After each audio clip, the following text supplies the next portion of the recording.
Kære lille røde trøje, livet ligger foran dig. Kom nu ud af klædeskabet og følg du bare med mig. Hen til Folkekirkens Nødhjælp. Du vil møde Ruth. Hun vil hjælpe dig på vej. Hun er nemlig fuld af krudt. I Gammel Munkegade skal du leve. I butikken vil du danne venner. Indtil i en dag skal splittes, mon alting ender. Nej, vær du ikke trist ved at blive solgt. Bidrager du til et godt formål, du skal være stolt. Retfærdighed er vigtigt.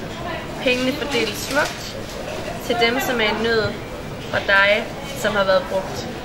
At køre en genbrug er ikke så let. Udgifter er der mange af. Nede i butikken har de travlt, og nogle af pengene skal gå til kaffe og kaffe.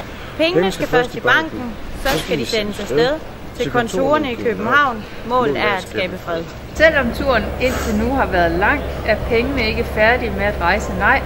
De skal hele jorden rundt. De har stadig en lang tur foran sig. Fra Kenya til Nepal og landet Zimbabwe bliver pengene spredt ud.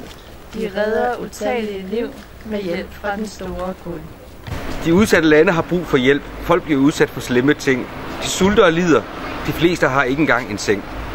Endelig når pengene frem og kan bruges på folk i nød. Til mad, til vand, til hjem, til dette fra lille trøjen rød. Som digtet fortæller, skal der ikke meget til. Så sammen dit overskydende tøj og aflever det til genbrug. Det fortjener ikke at gå op i røg. Du tænker måske, hvad er meningen? Det vi prøver at sige er, at genbrug er en dyd, der hjælper der, hvor der er brug for det, selv hvis der engang imellem er lidt snyd. Genbrug! Genbrug! Genbrug! Genbrug!